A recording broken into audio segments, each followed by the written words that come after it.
पावसाळ्यात पदार्थांना बुरशी लागते किंवा पटकन खराब होतात, तर ते खराब होऊ नये म्हणून काय करावं आजच्या या व्हिडिओमध्ये पहा.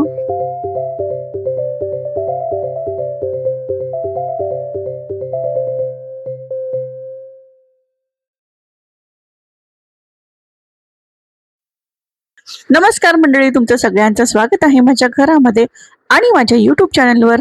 तर पावसाळा सुरू आहे, सगळीकडे चिकचिक चिकचिकच आहे. आता घरात सुद्धा ना, किचनमध्ये सुद्धा आता त्याचा प्रभाव जाणवू लागेल.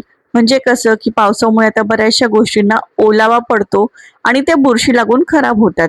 तर आजच्या या व्हिडिओमध्ये मी तुम्हाला सांगणार आहे की आपले घरातले कडधान्य, इतर सगळे पदार्थ जे असतात त्यांना कीड लागू नये किंवा ते आर्द्रतेमुळे नरम पडू नये, तर त्यासाठी ते कसे सांभाळायचे. तर हा आहे साखरेचा डब्बा. तर तुम्हाला माहितीच आहे, मिठाप्रमाणेच साखर सुद्धा खूप ओलावते. तर त्यासाठी काय करायचं, साखर नेहमीच आपण घरामध्ये जास्त प्रमाणात स्टोअर करून ठेवतो आणि जशी आपल्याला हवी असेल तशी थोडी थोडी आपण ती वापरायला घेतो. तर जेव्हाही आपण साखर स्टोअर करतो ना, तर तो डब्बा अगदी घट्ट असावा, अगदी हवाबंद असावा. आणि जेव्हा आपण ती वापरायला घेतो, सारखं सारखं डब्बा उघड बंद केल्यामुळे अर्थातच त्याच्यात आर्द्रता शिरते आणि आर्द्रतेमुळे साखर ओली होते. तर त्यासाठी काय करायचं, आपण ना अशा पद्धतीने फॉइल पेपर किंवा प्लास्टिकचा पेपर तुमच्याकडे असेल तर तो लावून ठेवायचा. या पेपरमुळे बाहेरची हवा आत शिरणार नाही आणि साखर अर्थातच ओली होणार नाही. तर हा एक सोपा असा जुगाड आहे. तुमच्या साखरेचा डब्बा जर तो लूज पडला असेल तर त्याला सुद्धा तो फिट करता येतो. अशा पद्धतीने जर आपण फॉइल पेपर लावला तर अर्थातच दोन कामं होतात. डब्याचं झाकण घट्ट बसतं आणि बाहेरची आर्द्रता यामध्ये शिरत नाही आणि साखर ओल पकडत नाही आणि मुंग्या सुद्धा शिरत नाही. तर ही झाली पहिली टीप साखर वाचवण्याची. आता बघूया, साखरेप्रमाणेच ना काय होतं, मीठ सुद्धा खूप ओलावतं. तर ह्या मिठासाठी सुद्धा एक ट्रिक आहे. तर नेहमीच आपण काय करतो, किचनमध्ये कुठलेही सामान वापरताना एक मोठा डब्बा आणि छोटा डब्बा असं असतं की नाही. आता हा मिठाचा डब्बा आहे माझा मोठा, ती सुद्धा अगदी हवाबंद आहे, टाईट झाकण्याचा आहे. त्यामुळे मोठ्या बरणीतलंच मीठ ओलं होत नाही. आणि छोट्या बरणीतलं मीठ कसं आहे ना, की आपण सारखं मिठाचा वापर जेवणामध्ये करतो तेव्हा तेव्हा सारखं सारखं झाकण उघडलं जातं आणि बाहेरचं वातावरणातली हवा यामध्ये शिरते आणि त्यामुळे मिठाला ओल पकडते. तर ती पकडू नये यासाठी काय करायचं, तांदळाचे दाणे घ्यायचे आणि ते मिठामध्ये घालायचे आणि अर्थातच डब्याचं झाकण हे अगदी घट्ट बंद ठेवायचं. लूज असेल तर ते चेंज करा किंवा त्याला रबर लावा.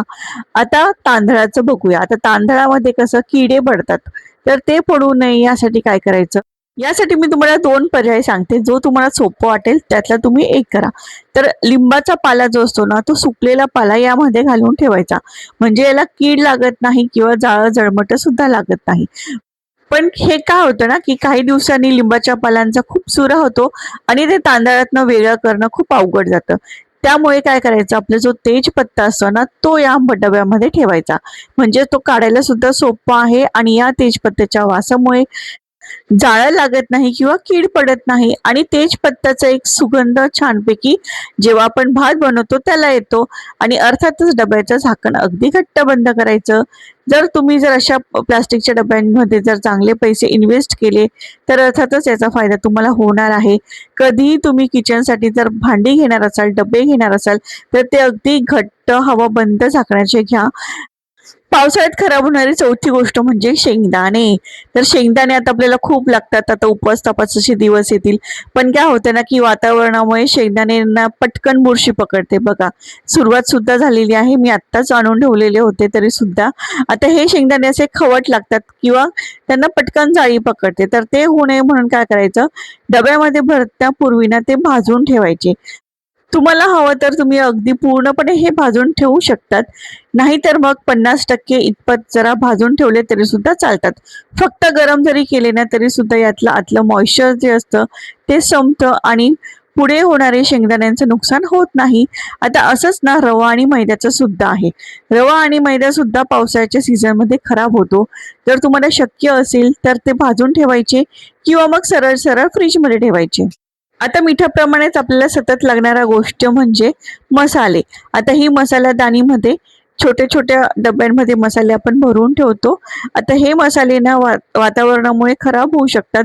तर त्यासाठी मसाल्याच्या डब्यामध्ये थोडासा हिंग ठेवायचा आणि दुसरं म्हणजे असा मसाल्याच्या बरण्यामध्ये मी मसाले भरून ठेवलेले आहेत. सगळेच मसाले अगदी वरती काढून ठेवायची गरज नाहीये. अगदी गरजेनुसार थोडे थोडे वापरायला काढायचे, म्हणजेच त्यांना काही प्रॉब्लेम होत नाही. आणि आता ह्या डब्यामध्ये सुद्धा मी हिंगाचा खडा घातलेलाच आहे. जर तुम्ही माझा आगरी मसाल्याचा व्हिडिओ पाहिला असेल तर त्यामध्ये मी तुम्हाला डिटेल सांगितलेलं आहे की वर्षभरासाठी मसाला अगदी व्यवस्थित ताजा फ्रेश आणि कलर बदलणार नाही यासाठी काय काय करायचं, तर तो व्हिडिओ तुम्ही जरूर पहा. तर आता मसालादानीमध्ये सुद्धा थोडंसं हिंग ठेवायचं आणि हा जो डब्बा आहे यामध्ये मी सुद्धा हिंगाचा खडा ठेवलेला आहे. तर यामुळे अजिबात मसाल्यांना बुरशी पडत नाही. आता आपण मार्केटमधून असे हे मसाल्याचे पॅकेट आणतोच आणि आता ते एकदा फोडून झाले की आपण ते पुन्हा ह्याच पॅकमध्ये ठेवतो.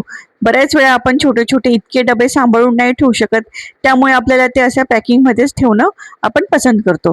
पण काय होतं ना, हे वरती जर ठेवले ना तर याला अर्थातच बुरशी पकडते किंवा ओले होते.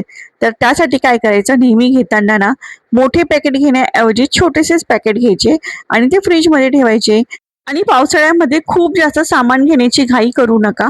पहिला एक नियम तुम्ही कायम लक्षात ठेवा पावसाळ्यामध्ये, फर्स्ट इन आणि फर्स्ट आउट, म्हणजे आधीचं संपल्याशिवाय दुसरं भरू नका. आता बघा, हे जे माझा मसाल्याचा डब्बा आहे हा माझा केकसाठी लागणाऱ्या गोष्टी आहेत ज्या मी फ्रीजमध्येच ठेवते.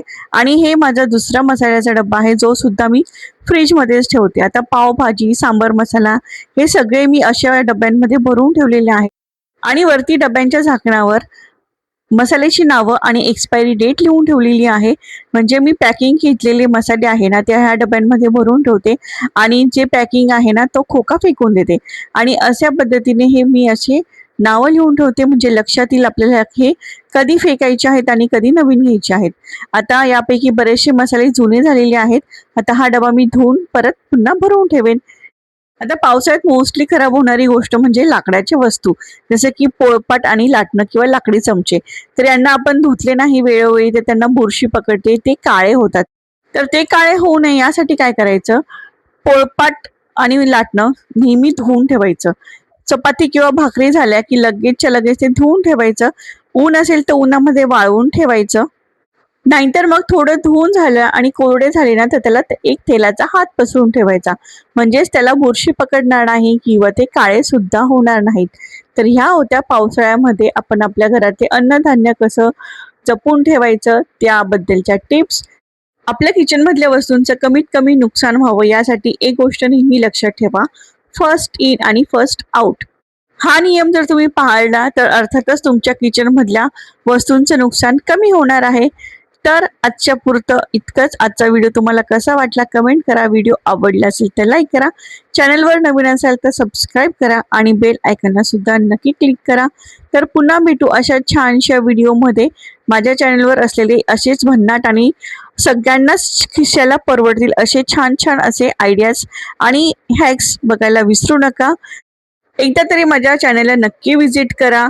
मस्तपैकी व्हिडिओज आहेत तुमच्यासाठी, खूप छान छान आहेत, नक्कीच तुम्हाला फायद्याचे ठरणारे आहेत. तर आज पुरतं इतकंच. व्हिडिओला नक्की लाईक करा. चॅनलला सबस्क्राईब केलं नसेल तर तेही करा. आणि हा व्हिडिओ जर कोणापर्यंत पोहोचवायचा असेल तर शेअर बटनने सुद्धा नक्कीच त्यांच्यापर्यंत पोहोचवा. तर पुन्हा भेटू अशा छानशा व्हिडिओमध्ये. संपूर्ण व्हिडिओ पाहिल्याबद्दल खूप खूप धन्यवाद. थँक्यू. Bye bye.